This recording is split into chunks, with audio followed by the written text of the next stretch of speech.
Rodolfo Schneider se une a essa cobertura do incêndio em um galpão na zona norte do Rio de Janeiro. Rodolfo, bom dia para você. Oi, Megali, Sheila, todo mundo, inclusive do Rio, agora a nossa equipe toda do Rio aí já no estúdio envolvida, Mário, Vinícius Dônola, Carlos Andreasa, a equipe toda na rua também. A gente está chegando no Hospital Getúlio Vargas, para onde estão sendo levadas algumas pessoas que ficaram feridas nesse incêndio, nessa fábrica em Ramos, na zona norte do Rio de Janeiro. Já temos alguns confirmados, inclusive, infelizmente, em estado grave. A informação agora é de 9 feridos no Hospital Getúlio Vargas, sendo 2 pessoas em estado grave, só no Getúlio Vargas. Então, Mário Dias Ferreira, a gente tem o nosso Vinícius Calixto na linha. Bom dia para você. Bom dia, Rodolfo Schneider. 17 pessoas resgatadas, 2 em estado grave, 9 levadas para o Getúlio Vargas, o hospital que está recebendo as pessoas nas ambulâncias que foram levadas ali para esse quartel, próximo a esse local do incêndio em Ramos. E a gente já tem o Vinícius Calixto lá no hospital para atualizar para a gente a situação, a chegada, a saída das ambulâncias, a correria muito grande, os ouvintes observando aí na porta do hospital. Calixto, bom dia.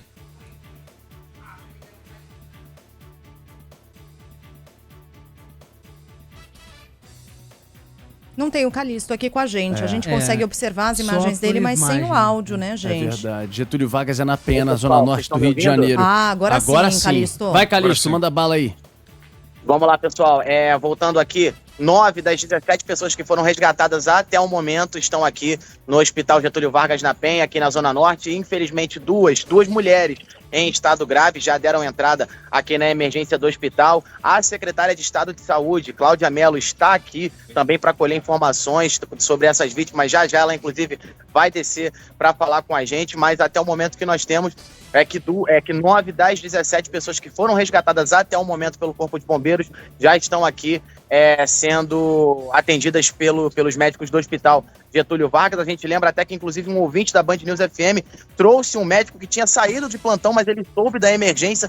O ouvinte da Band News FM trouxe o médico para cá para justamente poder atender essas vítimas. Mais pessoas devem chegar ainda ao longo dessa manhã. A gente vai seguir atualizando nesse incêndio de grandes proporções que atingiu essa fábrica de confecção de fantasias do Carnaval, empresa Maximus Confecções, ali em Ramos, na Zona Norte. Mas até o momento que temos de confirmação é que das 17 pessoas resgatadas pelo Corpo de Bombeiros, 9 vieram aqui para o Hospital Getúlio Vargas e duas mulheres estão em estado grave, pessoal. O Vinícius e a gente tem esse relato, Rodolfo, do ouvinte que viu ajudou lá um médico, né, Daniel Henrique? Tá vindo para casa o médico, para casa e voltou para trabalhar lá a Expresso reforçar. É o Léo Ribeiro. Bora.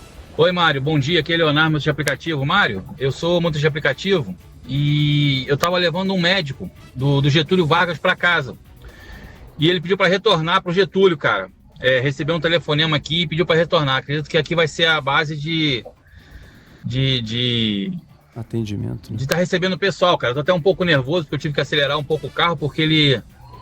a ambulância saindo aqui do Getúlio, tá bem tumultuado aqui no Getúlio, cara. Esse foi um áudio que ele mandou agora há pouco, Rodolfo, né? Só para informação de momento da Fernanda Caldas, porque é uma preocupação muito grande também com esse imóvel, com o risco devido ao fogo muito grande, a estrutura. O que você conseguiu de informação com a subprefeitura da região, Fernanda? Bom dia. Bom dia para você, Mário. Então, a gente... Liga o microfone. Agora sim, vamos lá, Bom dia Fernanda para você, Caldas. Mário. A gente conversou com o subprefeito da Zona Norte, o Douglas Araújo, ele que disse que a Defesa Civil está fazendo também um trabalho no muro de trás desse imóvel, porque está com risco de queda devido ao incêndio forte nessa região. Disse que o local já foi interditado, como a gente vinha falando ao longo da programação, mas que tem risco de queda, por isso fizeram um isolamento e estão estudando ali as possibilidades para que não seja ainda maior o impacto devido à queda desse muro, possível queda desse muro. O Luiz Megali chamava atenção mais cedo para isso na programação nacional, porque realmente o incêndio descontrolado, a gente fica preocupado com a estrutura. Vinícius Dônola, preocupação e angústia desde cedo, bom dia para você, porque as pessoas estavam presas dentro ainda da estrutura. Algumas conseguiram ser resgatadas com escadas, não aquela Magiro gigante, porque o Corpo de Bombeiros não conseguia acessar com as viaturas essas ruas tão estreitas da região de Ramos, na Zona Norte. A gente tem até agora 17 pessoas resgatadas com vida, estão até usando um campo de grama do lado de futebol para poder pousar helicópteros dos bombeiros e da Secretaria de Saúde. Agora, Dônola, não há informação... É o Campo do Bom Sucesso, Rodolfo. É o Campo do Bom Sucesso. Nosso Carlos Andreasa está também conosco. Agora, Dônola, há alguma informação ainda de pessoas presas? Lembrando que tem gente dormindo nessa fábrica para preparar fantasia para o Carnaval, ou essa informação ainda não está confirmada pelos bombeiros, Dônola? Bom dia, Rodolfo, Megali, Andreasa, Mário. Essa é a grande informação, é a grande dúvida, porque há relatos, Mário, desde as primeiras horas da manhã, de que havia de 30 a 40 pessoas no interior desta fábrica, desta confecção, que faz fantasias de carnaval e também uniformes militares. É uma fábrica, e o Andreasa a conhece por dentro, muito importante, especialmente para as escolas de samba da série Ouro do Carnaval Carioca. A informação que se tinha, num primeiro momento, é de até 100 pessoas trabalhando.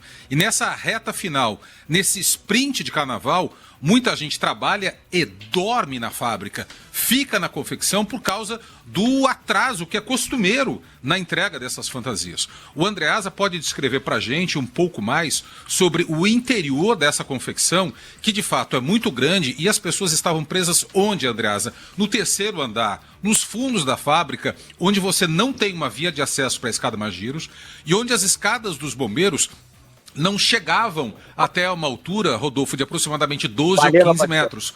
Foi dramático, foram minutos, aproximadamente, Mário, 30 minutos, até que se chegasse ao alto, e poderia ter sido pior, porque as janelas do segundo andar, Rodolfo, elas têm grades. As pessoas estariam confinadas ali. E algumas com as pernas para fora, balançando, tirando a camisa para mostrar que estavam por lá, os vizinhos desesperados ajudando. E só desculpa você chamar o Andreasa, porque o Calixto acabou de mandar aqui informação pra gente. Chegou mais uma pessoa lá no Hospital Getúlio Vargas. Então subiu o número de pessoas aí, né, Calixto? Subiu, Mário, subiu sim. Chegamos a 10 vítimas aqui no Hospital Getúlio Vargas. O Corpo de Bombeiros acabou de chegar aqui com a viatura, saindo, um homem saindo normal, ele saiu andando normalmente, mas tossindo bastante, inclusive. Entrou aqui na emergência do Hospital Getúlio Vargas. Então agora nós temos 10 das 17 que o Corpo de Bombeiros resgataram nesse incêndio. 10 já estão aqui no Hospital Getúlio Vargas, aqui na Penha, 2 em estado grave, pessoal. Então a gente acabou de chegar a viatura do Corpo de Bombeiros que trouxe esse rapaz, está até aqui atrás de mim, que acabou de deixar esse rapaz aqui. Então temos 10 pessoas aqui até o momento no Hospital Getúlio Vargas. O Andreasa, obrigado. Primeiro contextualizar, a gente está aqui na programação junto com o nosso Luiz Megali, com a Sheila Magalhães, nossa programação juntando Rio de Janeiro, São Paulo, para essa cobertura sobre essa tragédia no Rio, né, sobre essa preocupação toda que a gente vive. Andreasa, você que acompanha muito o samba, saiu agora há pouco uma nota da Liga RJ, que toca uma boa parte do nosso samba do Rio de Janeiro, das escolas de samba. Além de profunda preocupação com a notícia, eles dizem aqui que, diante desse cenário, a Liga RJ vai convocar uma reunião com urgência com os presidentes para uma assembleia extraordinária para avaliar a situação e definir os próximos passos. Ou seja, e garantindo que nenhuma escola vai ser prejudicada. Lembrando que a Unidos da Ponte, que está na Série Ouro, e também a Império Serrano, a sua Império Serrano, já divulgaram informações que estavam lá fabricando suas fantasias para o carnaval. Então, muito provavelmente, Andreasa, e você tem um histórico em que isso já aconteceu, a gente tem uma definição, pelo menos, de não rebaixar escolas nesse caso, porque algumas serão absolutamente prejudicadas. Nem sabemos como chegariam a Marquês de Sapucaí, né? Isso é o de menos, né, nessa altura do campeonato, mas sim, é isso, Rodolfo. Muito claramente não haverá rebaixamento na Série Ouro. Eu até imagino que, dado o tamanho desse galpão e a importância dessa empresa, dessa fábrica, dessa confecção para o movimento das escolas de samba, que haja, a não ser as escolas de grupo especial, que haja outras agremiações com fantasias aí. No caso do Império Serrano, a informação, a própria escola já confirmou, é de que todas as fantasias estavam sendo preparadas nessa confecção. Eu conheço esse prédio, esse galpão. Há muito tempo eu não vou, faz muitos anos, não sei como é a configuração atual, mas não difere muito dos galpões e dos barracões das escolas de samba. E aí é uma discussão que a gente precisa ter no Rio de Janeiro, das escolas de samba que não as do grupo especial. Mesmo as do grupo especial que estão na cidade do samba, que é um equipamento, uma expressão que eu não gosto, que é uma área pública, mais nova também, cedida para a gestão da Liesa, da Liga, mesmo a cidade do samba tem condições precárias de conservação e já houve incêndios, o Rodolfo fez referências, incêndios na cidade do Samba, paralisando o carnaval e fazendo com que algumas escolas fossem tão prejudicadas a ponto de não ter rebaixamento. Então, mesmo as escolas mais ricas, as que têm maior subvenção, as que têm maiores patronos, mesmo aquelas que estão do grupo especial, têm dificuldade. Você imagine as escolas das séries menores. O que acontece, portanto, tanto nos barracões quanto nos galpões, é estrutura precária. E o Vinícius Donola falou, Rodolfo, pessoal, o carnaval é uma indústria improvisada.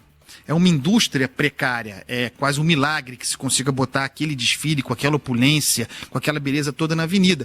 Porque é tudo feito a rigor em 2, 3 meses, numa correria tremenda, resultando em turnos de 24 horas, as pessoas amontoadas em galpões que muitas vezes... Isso é de modo geral, você não vai encontrar escola de samba com um barracão salubre.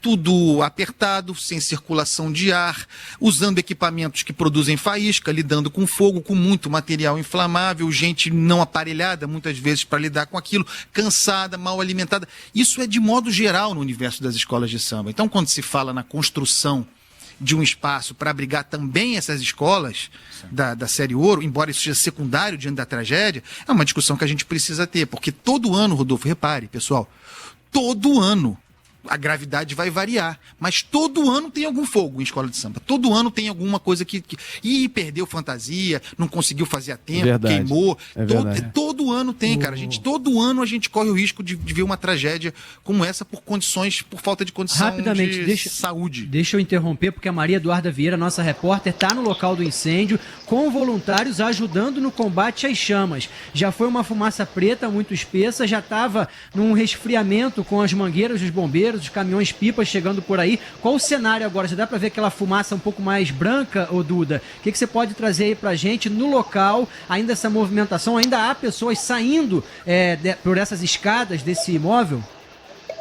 Oi, Mário, fumaça mais branca e mais controlada aqui, ainda bem, do lado dos fundos, onde fica esse prédio. A gente não tem mais gente saindo, temos apenas a movimentação do Corpo de Bombeiros, que ainda segue por aqui atuando na rua. Temos também a Defesa Civil, que chegou por aqui e faz, então, essa vistoria do prédio. Eu estou aqui agora com o João Gabriel, temos uma escola que é bem vizinha dos fundos aqui desse prédio. Ele viu no momento que começou o fogo e viu as pessoas gritando, aquelas pessoas que a gente mostrou as imagens que estavam gritando na janela, penduradas. Me conta como é que foi o primeiro momento que vocês se tocaram do incêndio, João Gabriel. Foi quando eu escutei um barulho muito forte. Quando eu olhei, fui lá para a quadra, quando eu fui ver, era o pessoal quebrando a janela, tentando respirar. Eles não estavam conseguindo, muita fumaça saindo, eles gritando. Aí eu falei para minha chefe, a Simone, a diretora, para ligar para o bombeiro. A gente estava ligando direto, falando para ele, calma, a gente está ligando. O pessoal aqui, os vizinhos aqui no lado, molhando pano, jogando para ele molhar o rosto para respirar. Estavam maior gritaria, estavam muito desesperados, eles não estavam conseguindo respirar. Obrigada pelo seu relato, João Gabriel. Estou aqui também com o Charles, pessoal. Ele atuou nesse momento jogando panos e também ajudando as pessoas que estavam ali presas. Como que foi esse momento tão tenso para vocês, Charles? Foi desesperador, porque eu escutei os gritos de socorro, socorro, socorro, muito vidro quebrado e muita fumaça. E aí eu fiquei desesperado. Falei, o que eu vou fazer? Peguei a moto, corri e fui lá no Corpo de Bombeiro, como é próximo.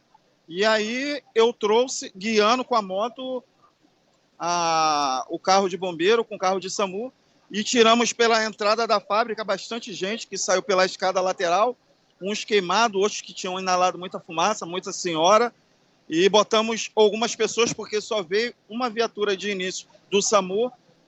Pronto, falamos com o policial que estava ali, ele colocou dentro da viatura e eu acho que levou para o Hospital Geral de Bom Sucesso. As pessoas estão ajudando muito nessa mobilização aqui dos moradores e também dos trabalhadores ao redor, justamente porque viram a tensão no rosto das pessoas que gritavam, né, por socorro porque não conseguiam sair. Conversei aqui com alguns militares do Corpo de Bombeiros, eles disseram, aquele número oficial que a gente tem é de 17, como passamos na nossa nota, mas também muitas pessoas saíram antes com a ajuda de moradores. Como são muitos quartéis atuando, a gente tem uma divisão desse prédio. E também temos a parte frontal do prédio e os fundos. Na parte aqui dos fundos, quem estava atuando, jogando água, era o quartel da Penha. Segundo esses militares, eles não viram mais gente nessa área que eles estavam aqui atrás. Então, repetindo, a gente não teria mais vítimas na área de trás, onde a fumaça havia sido controlada. A gente também tem o outro lado, a parte da frente, onde a gente está se deslocando também para ir para lá, onde parte das vítimas estão saindo. A notícia boa é que, de fato, a fumaça já parece estar bem controlada. Aqui onde a gente estava inalando, o cheiro também estava bem ruim, agora já parece estar melhor, para a gente apurar se há outras vítimas nessa outra parte do prédio. Mas aqui atrás, por enquanto, a fumaça foi controlada e não temos mais vítima. Quem entra agora no prédio é a Defesa Civil para fazer a vistoria, checar, né, toda a estrutura, que, como a gente já dizia ao longo da nossa programação, parecia ser uma estrutura antiga, com muitas janelas de madeira, de ferro, de vidro, como as pessoas relataram que as pessoas tiveram que quebrar para conseguir sair, pessoal. Ô, Duda, me ajuda na descrição do local onde fica essa confecção. Olhando de frente para o prédio, do lado esquerdo, tem um predinho residencial de 3 andares. O mesmo no lado contrário, outro prédio colado, parede com parede. Nos fundos, de onde nós assistimos as imagens mais dramáticas, onde as pessoas estavam presas no 3º andar, tentando respirar em meio à fumaça na janela, existe o que exatamente, imediatamente a seguir à fábrica? É essa escola? Temos escolas que ficam no fundo e muitos prédios residenciais. São pequenos prédios, inclusive, que eu consigo mostrar aqui na nossa live, porque eu tô na rua que fica nos fundos. Vou pedir para vocês acompanharem. Tá vendo? É um prédio pequeno de 3 andares. Esses prédios onde as pessoas ficam bem de costas, a janela delas que ficam para lá fica bem de frente, na verdade, para onde essas pessoas estavam gritando, que é onde a gente viu aquela cena dramática das pessoas penduradas e também o Corpo de Bombeiros atuando para combater. É onde o Corpo de Bombeiros estava até agora tentando combater as chamas, porque não parava de sair fumaça. Quanto mais eles jogavam água, mais fumaça preta saía. O cenário que a gente vê agora é bem melhor, tanto visualmente quanto de cheiro, a gente consegue perceber isso. Mas há muitos prédios residenciais, pequenos prédios residenciais. E a escola, vou mostrar para vocês, esse aqui é um dos prédios. A escola fica próxima, porque esse galpão, ele é grande. Então ele pegou muitas dessas vilas, por exemplo, ó, aqui também está interditada, porque lá no fundo os bombeiros ainda atuam em cima do prédio, lá onde as pessoas estavam gritando. Então a gente tem tudo isso aqui que estava de fundo, para os fundos do prédio, todo mundo sentiu a fumaça. De primeira eles até acharam que seria na escola, porque veio uma fumaça muito preta e as pessoas não conseguiam identificar da onde ela estava saindo. Essa aqui é a escola que a gente conversou com o funcionário, a escola Tempo de Construir, que vai do 6º ao 9º ano do ensino fundamental. Rapidamente eles ligaram para o Corpo de Bombeiros, ajudaram então as pessoas, os corpos de bombeiros, a chegar aqui e também foram liberando as crianças. Mas rapidamente eles falaram, a fumaça se alastrou muito rápido. Então a gente teve que ser muito rápido, teve uma mobilização muito grande, não só para ligar para o Corpo de Bombeiros, mas também, como o Charles disse, para ir até o lugar onde os bombeiros, um quartel aqui dos Corpos de Bombeiros que fica próximo, justamente porque eles não sabiam de onde estava vindo tanta fumaça preta. Isso que causou muita tensão. Agora é um cenário bem melhor do que o que a gente chegou aqui para ver. As pessoas estavam muito desesperadas, os bombeiros estavam correndo muito. Agora a gente consegue ver um clima melhor, porque a gente consegue ver as pessoas saindo, então, com vida, essa fumaça já controlada, mas ainda temos militares do Corpo de Bombeiros e Defesa Civil atuando aqui no local, gente. Deixa eu passar lá para o Hospital Getúlio Vargas, porque tem a atualização das vítimas com o repórter Vinícius Calisto. Fala, Vini. Fala, Marcos. Olha, nós acabamos de receber a informação que das 10 vítimas que deram entrada aqui, a 10ª acabou de chegar, chegou agora há pouco. 9 delas estão em estado grave, Mário. Infelizmente, dessas 9 vítimas em estado grave, são 6 mulheres e 3 homens dessas vítimas que foram resgatadas até o momento pelo Corpo de Bombeiros e que já deram entrada aqui no Hospital Getúlio Vargas, aqui na Penha. Então, 9 pessoas em estado grave, sendo 6 mulheres e 3 homens. A gente vai seguir atualizando aqui ao longo da programação, porque mais vítimas devem chegar aqui. O Corpo de Bombeiros informa que já resgatou 17 pessoas da fábrica Maximus Confecções, que infelizmente pegou fogo hoje em Ramos, na Zona Norte. Mas a gente vai seguir atualizando. Vou colocar um questionamento aqui na mesa. Vou endereçar a pergunta ao Andreasa, porque é da editoria dele, mas é para todos, tá? O Andreasa falou aqui da frequência com que acontecem esses incêndios em galpões e da frequência também com que, às vezes, esses incêndios descambam em tragédias. E também da atitude, vou usar uma palavra aqui, condescendente da Liga, que opta por não rebaixar as escolas que sejam eventualmente prejudicadas por esses incêndios. Pode ser uma visão paulistana sobre o carnaval carioca, mas como o carnaval paulistano está cada vez mais parecido com o carioca, o ideal não seria o contrário? Que as escolas fossem investigadas também por incentivar a fabricação de fantasias nesses ambientes insalubres, sem segurança, sem brigada de incêndio, com pessoas dormindo no trabalho. Digamos, aprovar uma regra de exceção de não rebaixamento não é o convite para novos incêndios? Manda bala aí, Andreasa. Você que conhece bem o carnaval. Megali, digamos que nós estamos, nesse caso aí, não sob a gestão da República, certo? Então tem uma lógica diferente da minha e da tua.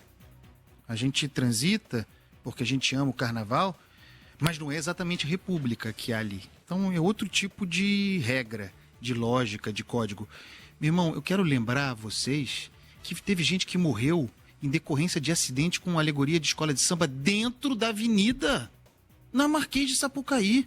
Acidentes causados por carros alegóricos gigantes, por falta de cuidado, por falta de manutenção dos chassis, por gigantismo.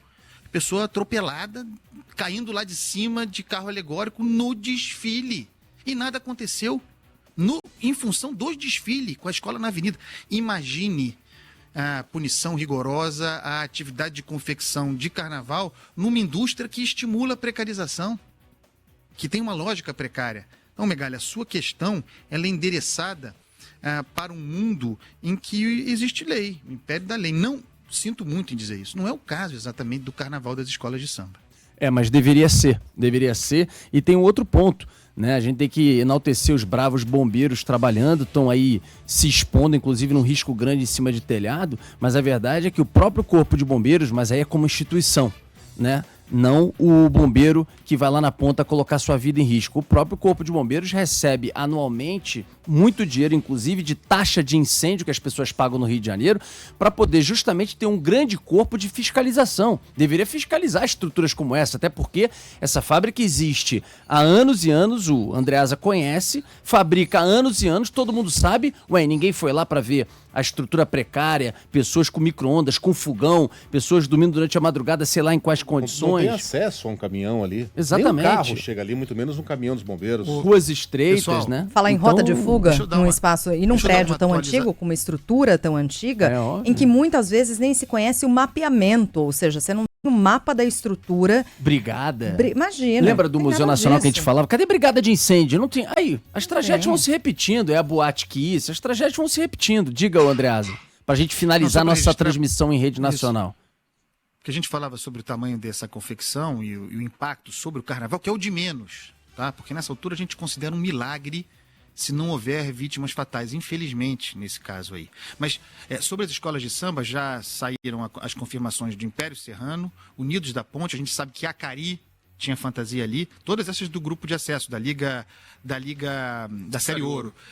Porto da Pedra também, quer dizer, então já temos, eu acho que teremos mais. Bangu 4 também, escolas. Não? Bangu eu li que Bangu também...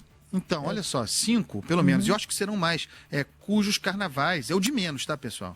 Cujos carnavais estarão comprometidos, é o de menos. Eu estou preocupado porque a conta não está fechando sobre a quantidade de gente que possivelmente havia ali dentro e quem foi resgatado, em boa parte em estado grave. Então, é o Rio de Janeiro no seu esplendor, infelizmente.